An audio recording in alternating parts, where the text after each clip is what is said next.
ben voilà. Bonjour Julia. Bonjour. Vous allez bien? Oui, très bien, et vous? Ça va très très bien. Je suis ravi de vous rencontrer pour ce très beau film, ce retour de Régis Varnier, La Réparation. Il y a 2 règles en cuisine à savoir. L'inspiration, l'audace. Salut, papa. Antoine, une étoile, tu sais à quoi ça tient? À ça. À tout. T'es belle. À rien. J'ai envie de me barrer. Fais pas ça. Avant de parler de Régis Varnier et de la Réparation, j'aimerais qu'on parle de vous. Vous êtes apparu dans la mini-série de 6 épisodes autour de Brigitte Bardot, qui s'appelle Bardot, où vous incarnez Brigitte Bardot. J'aimerais savoir, Julia, quand on démarre par un tel projet, est-ce qu'on est conscient de la responsabilité qu'on porte quand on incarne Brigitte Bardot? C'est le tout premier casting de ma vie, Bardot.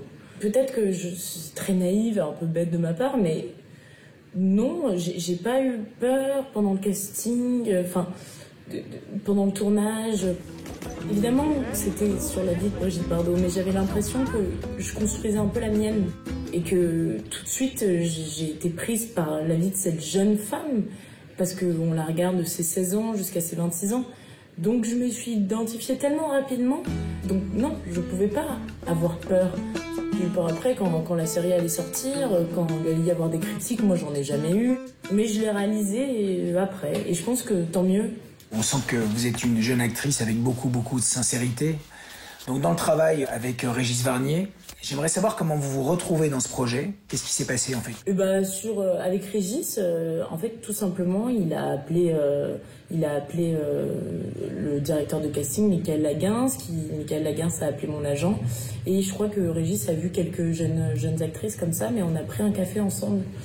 Donc ça a été une rencontre en fait. Tu te rends compte que si ce soir, on a la 3e étoile, je pourrais vendre à des milliardaires, des Chinois, un groupe, on serait riches tous les deux. Hein. Et c'est notre maison. C'est la tienne. Et je peux te dire que j'ai sacrément confiance en toi. Je me rappelle, j'ai eu un peu peur, je me suis dit, mince, qu'est-ce que je peux bien lui dire d'intéressant, qu'est-ce que je peux bien lui dire même d'intéressant sur le scénario. C'est à ce moment-là peut-être que moi je me sentais pas très légitime de parler comme ça du travail de quelqu'un. Et en fait c'est pas du tout ce qui s'est passé. On a tout simplement discuté. Et on a parlé de ce qu'on aimait, de ce qu'on n'aimait pas, des films qu'on aimait, de un peu qui on était, quoi. Quand tu mets un pied à côté de l'essentiel, soi-disant, t'apprends mieux à connaître quelqu'un et tu peux mieux fantasmer quelqu'un. Et donc je pense que c'est ce que Régis a fait. Pascal Jankowski s'est volatilisé avec son second Antoine Desmartins. Tout ce qui est arrivé, c'est à cause de moi. C'est une telle souffrance. C'est mieux pour tout le monde si tu t'arrêtes. Donc c'est l'histoire d'une jeune femme qui est la fille d'un grand chef qui va être confrontée à la disparition soudaine de son père et de son jeune amant. J'aimerais savoir, pour préparer ce rôle, Julia, quelle formation on a en cuisine? Je dois dire, pour être tout à fait honnête, moi je pars de très très loin. C'est-à-dire? Parce que déjà je suis jamais allée dans un resto gastro de ma vie. Je sais pas, je savais pas du tout cuisiner. Le doigt sur la couture du pantalon, la bonne tenue du personnel. Alors moi, vous surveillez, vous fliquez, ça c'est pas mon truc, je sais pas faire. Mais ça fait partie de ton boulot, Antoine! Putain, Antoine! J'ai pu suivre une formation dans le restaurant de Pont-Aven. Et donc, ce qui était chouette, c'est que petit à petit, j'ai pu... en fait, rien qu'en observant, je crois que ce qui m'a beaucoup aidée, c'était plus ressentir l'atmosphère d'une cuisine. Et en fait, l'enjeu que ça représentait. C'est ça qu'il fallait que je comprenne, je crois. Pour comprendre Clara et pour comprendre aussi mon père. Si on gagne dimanche, mais vous vous rendez compte de ce que ça veut dire? Vous vous rendez compte de ce que ça veut dire pour moi? Pour tous ceux qui, comme moi, refusent les conventions? C'était à travers cette atmosphère-là, ces rapports-là que j'observais que j'ai pu comprendre comment le geste venait. C'est un polar, mais c'est un film intime. Mais c'est aussi un récit initiatique. Et c'est un drame culinaire. J'aimerais savoir, Julia, quand vous avez lu le scénario, est-ce que vous imaginiez que c'était tout ça à la fois? Moi, ça m'a beaucoup parlé parce que c'est aussi un âge où tu quittes ton foyer familial pour aller vers ta vie de femme. Et j'ai l'impression que quand tu vis comme ça des drames un peu dans ta vie, et surtout la disparition de parents, tout de suite t'es amené à avoir... c'est pas une force, en fait c'est ça s'impose à toi presque. Tu vis comme une espèce de vieillissement, un vieillissement accéléré. J'ai reçu une invitation pour la foire de la gastronomie, à Taipei. Et t'en déduis que ce message pourrait venir d'Antoine. Là, vous étiez bien accompagné, vous avez travaillé avec Régis Varnier. Une dernière question, quel genre de metteur en scène c'est? Il sait vraiment ce qu'il veut. Il était très précis, en tout cas, dans sa direction d'acteur. Il y avait vraiment une... Et c'est là où c'était le challenge, surtout pour Julien et moi, parce que il fallait, à travers cette rigueur-là, cette précision qu'il demandait, parce que voilà, il fallait connaître le texte au cordeau.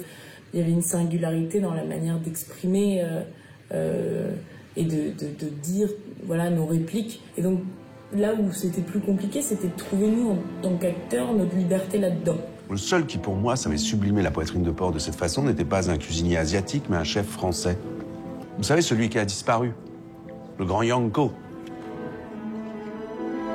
C'est marrant parce qu'à chaque fois que tu finis de tourner une scène, la première chose que tu fais, c'est voilà, de regarder le réalisateur et de voir tout de suite, hein, tu vois ce qu'il pense à son visage. Tu m'as été seul au monde. Il me rendait invincible. C'est ma fille, personne ne me la prendra, t'entends? On m'attend, quelque part. Le silence. C'est laisser une porte ouverte. Il faut qu'il y ait une confiance et un respect mutuel. Moi, en tout cas, je peux pas... c'est vrai que je sais pas si je pourrais travailler autrement sans... Oula, il y a un truc qui s'affiche sur... Ah, c'est bon, je l'ai enlevé. En tout cas, je vous souhaite vraiment le meilleur, Julia. Merci beaucoup. C'était une chouette conversation.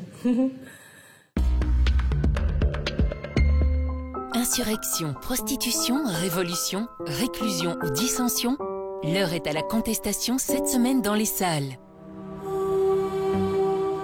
Я хочу быть свободной. Чтобы мы все были свободны. Чтобы творить, чтобы создавать, чтобы выбирать, кем мы хотим стать. Ми напишемо гасла на наших грудях. Наші груди – наша зброя.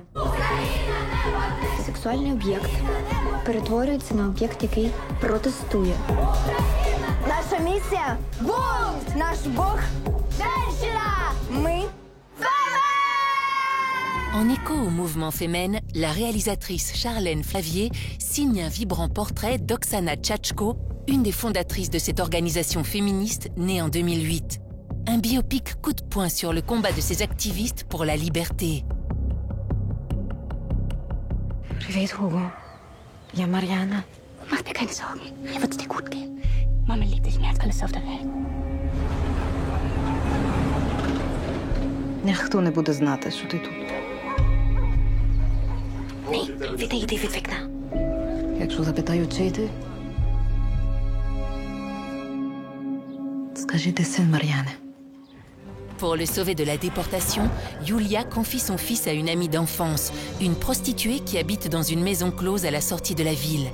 Caché dans une penderie, Hugo découvre les choses de la vie au travers de la cloison du placard qui l'abrite.